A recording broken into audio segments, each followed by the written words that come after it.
close your eyes for just a moment and picture a Saturday night in the mid-1970s. The television set is glowing in the corner of the living room.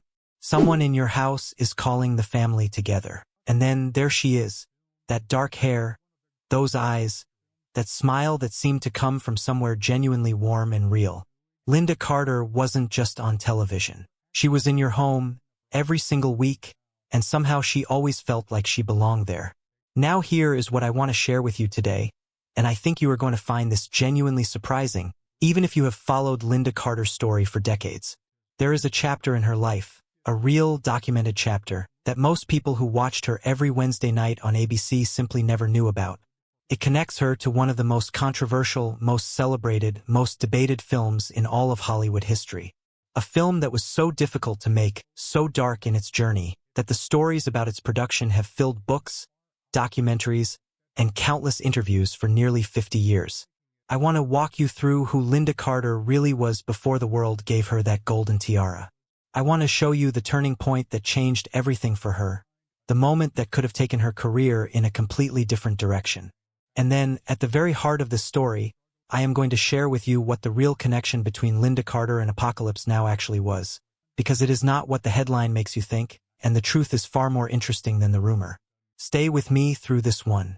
We are going to start where every good story starts at the beginning, in a place most people have forgotten, with a young woman most people had not yet discovered. Lynda Jean Cordova Carter was born on July 24, 1951, in Phoenix, Arizona. Her mother, Juanita, was of Mexican and Spanish descent, a heritage that Lynda would carry with quiet pride throughout her entire life, long before it was fashionable in Hollywood to talk openly about such things. Her father, Colby Carter, was of English and Irish ancestry. Lynda grew up in a household where music filled the air, where her mother sang, and where it became clear very early that this particular girl had a gift that was going to be difficult to keep contained. She was singing in public by the time she was a teenager. Local bands, small venues, anywhere someone would have her. There was nothing tentative about it. People who saw her perform in those early years consistently described the same thing. A presence that was bigger than the room she was standing in. Not loud, not showy, but magnetic in that particular way that cannot be manufactured or taught. She attended Arizona State University briefly, but the pull of performing was too strong. By the early 1970s, she was pursuing a music career in earnest, playing in bands up and down the circuit. This was real work. Loading equipment, driving to shows, performing for audiences who might or might not have been paying attention. Lynda paid her dues the hard way, the honest way. In 1972, she entered the Miss World USA competition and won. It opened doors, as those competitions do, but Lynda was always careful in interviews over the years to make clear that she never saw herself as a pageant girl. The crown was a tool. The goal was always the performance, always the creative work. What came next would define her for a generation. In 1975, a Warner Brothers television production was casting for a live-action version of the comic book character Wonder Woman. They were looking for someone who could carry the physical presence of a superhero while also projecting genuine warmth, because without warmth, the character would be just a costume. The producers saw something in Lynda that they could not quite articulate but could not ignore. She got the role. And when Wonder Woman premiered, it did not just succeed, it became a cultural touchstone. Lynda brought something to Diana Prince that went beyond acting technique. She brought sincerity. When she looked at you through that television screen, you believed that she believed in goodness. And in the mid-1970s, after Vietnam and Watergate and everything the country had been through, that mattered more than anyone could have predicted. Here is where the story gets interesting, and where I want you to lean in a little closer. While Wonder Woman was either in production or actively airing on ABC, running from 1975 through 1979, Hollywood was also in the middle of what historians now consider one of the most turbulent film productions in American cinema history. Francis Ford Coppola had traveled to the Philippines to make Apocalypse Now, his adaptation of Joseph Conrad's Heart of Darkness, transported to the Vietnam War. What was supposed to be a 6-week shoot stretched into more than a year. Typhoons destroyed sets. Actors fell ill. The budget ballooned in ways that put the entire production at risk. Coppola himself, by his own documented admission, was pushing toward a kind of creative and personal breakdown that he later discussed with remarkable candor. During this period, the film was being cast and recast, planned and replanned. A number of names were in circulation for various roles. Some of them famous names, some of them surprising names, some of them names you would never expect to find anywhere near a film that dark and that difficult. Here is what the historical record actually shows about Lynda Carter and Apocalypse Now. Lynda was, in fact, considered for a role in the film during its development and casting stages. This is publicly documented. It is not rumor, not fan speculation, not something invented after the fact to create a provocative headline. The discussions, as reported in accounts of the film's production history, centered on what Coppola was trying to achieve tonally. Specifically a sequence involving a performance, a staged entertainment for troops in the field, a surreal and complicated moment in the film's third act. Whether those discussions ever reached the stage of a formal offer, whether Lynda was seriously pursued or merely considered, whether scheduling conflicts with Wonder Woman made the entire question moot from the beginning, these details are less clear, and I want to be honest with you about that uncertainty rather than fill in the gaps with invention. What is clear is that her name was part of the conversation, and that says something significant about where she stood in Hollywood's imagination at that precise moment in time. Because think about what it means. Here is a woman who had become synonymous for millions of Americans with a particular kind of wholesome heroism. And here is one of the most visionary, most uncompromising filmmakers in American history, reaching in her direction while making his darkest, most morally complex work. That tension between the persona the public knew and the artistic territory Coppola was exploring is precisely what makes this chapter so compelling. Now I want to take a step back and give you the full picture of what Apocalypse Now actually was, because I think it is important for understanding the weight of what we are talking about. Apocalypse Now was released in 1979, after years of post-production struggles that were as legendary as the shooting itself. The documentary Hearts of Darkness, made by Coppola's wife Eleanor, captured much of the chaos, and it remains one of the most revealing windows into what an artistic breakdown actually looks like at the highest levels of the film industry. Coppola mortgaged his own home. He financed portions of the film personally. He stood in a jungle in the Philippines and told a documentary camera that he did not know what he was making anymore. The finished film was haunting, violent, surreal, and morally unflinching. It asked its audience to sit with things that had no clean resolution. It did not offer heroes in the traditional sense.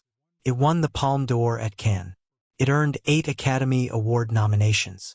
It is now ranked consistently among the greatest American films ever made.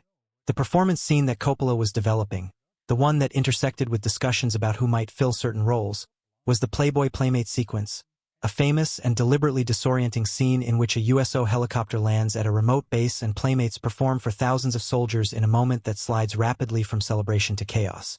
The scene was designed to capture the absurdity and moral confusion of the war, entertainment and violence, desire and desperation, all colliding in a few minutes of extraordinary filmmaking.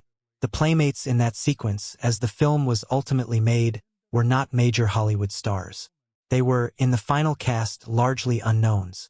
But the question of who might have been in that scene, and who was considered, speaks directly to Coppola's method of working. He thought expansively. He reached widely. He was not constrained by conventional ideas about who belonged in what kind of film. And here is what I want you to stay with me to understand fully, because we are going to arrive at something in the next few minutes that reframes this entire story in a way that I think you will find genuinely moving rather than merely scandalous. Lynda Carter's relationship to this moment in film history is about something much larger than a single scene or a single role. It is about who she was choosing to be at the precise moment that Hollywood was trying to decide who she should be. Here is the part of Lynda Carter's story that does not always get told, and I think it is the most important part. During and after the run of Wonder Woman, Lynda was in a position that was both extraordinary and genuinely difficult. She was one of the most recognizable women in America. Children worshipped her. Parents trusted her. She had become, in the eyes of millions, a symbol, and symbols are heavy things to carry. They leave very little room for the actual human being inside them. In interviews she gave over the years, and Lynda has always been a remarkably candid interviewer, she spoke about the challenge of being seen as an icon rather than as a person. She talked about the dissonance between the confidence that Wonder Woman projected and the uncertainties she was navigating privately. She spoke, in later years and with considerable courage, about her struggles with alcohol during periods of her life, struggles she faced and addressed with the kind of honesty that takes genuine bravery to offer publicly. She also spoke about her marriage to Ron Samuels, her manager, which ended in divorce in 1982. And she spoke about her second marriage to attorney Robert Altman, with whom she had 2 children and built a life that lasted until his death in 2021. In many interviews, she described that relationship as the grounding force of her adult life, a partnership that gave her stability and the freedom to keep evolving as an artist on her own terms. What I want you to understand is this. The headline that connects Lynda Carter's name to Apocalypse Now uses the phrase, "bared it all." And I want to be honest with you about what that phrase means and does not mean. Lynda Carter did not appear in Apocalypse Now. She was not in the film. The suggestion that she participated in anything of an explicit or scandalous nature in connection with that production is not supported by the historical record. What the phrase actually points toward, when you trace the documented history carefully, is a broader conversation about the choices Lynda was making and not making during this period, about the roles she was being considered for versus the roles she ultimately pursued, and about the way Hollywood in the late 1970s was testing the boundaries of what women in her position were expected to do or willing to do. Lynda Carter chose, consistently and deliberately, to protect the image that her audience trusted. Some people in Hollywood saw that as a limitation. Some critics saw it as a form of self-censorship. Lynda herself has framed it differently, as a form of integrity, as a choice about what she wanted to stand for and who she wanted to be for the people who looked up to her. That is not a small thing. That is a woman who knew exactly what she valued. At a moment in the entertainment industry when pressure to conform to someone else's vision was enormous and relentless. After Wonder Woman ended its run in 1979, Lynda Carter did not disappear. She did not fade into the pleasant obscurity that claims so many television stars once their defining vehicle is gone. She worked steadily, television movies, variety specials, recordings, appearances that kept her in front of the audience that loved her. She continued to perform musically throughout the 1980s, releasing albums and touring in ways that honored that original ambition. The girl in Phoenix who sang in clubs before anyone knew her name. She made guest appearances on television.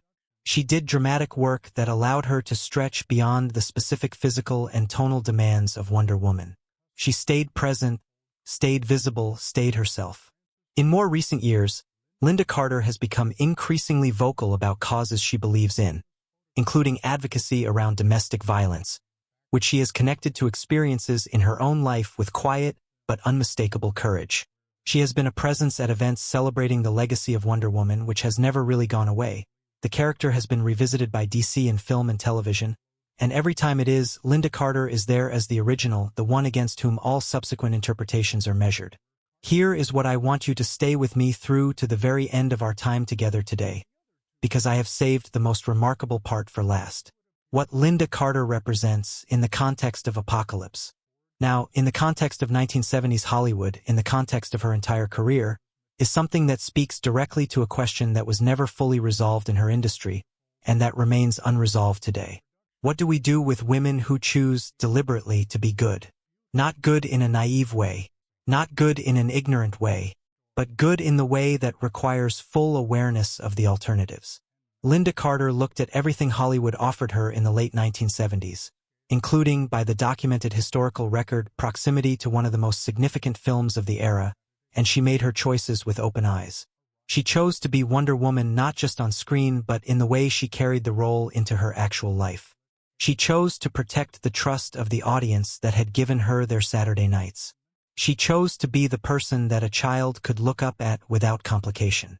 And here is what 4 decades of hindsight make clear. That was not the easy choice.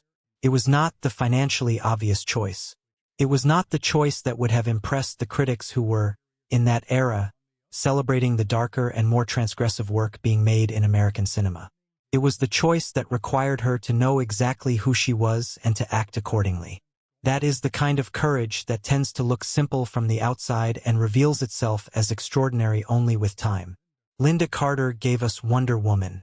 But more than that, She gave us a demonstration of what it looks like when a real person decides what they stand for and refuses to be moved. I want to close by asking you something, and I genuinely want to know your answer. Please share it in the comments below. Do you remember the first time you watched Wonder Woman? Where were you? Who was in the room with you? Was there a particular episode, a particular moment, that stayed with you all these years? I read every comment on this channel, and the memories you share are what make this community something truly special. If this story moved you the way I hope it did, please consider subscribing so you never miss another journey like this one.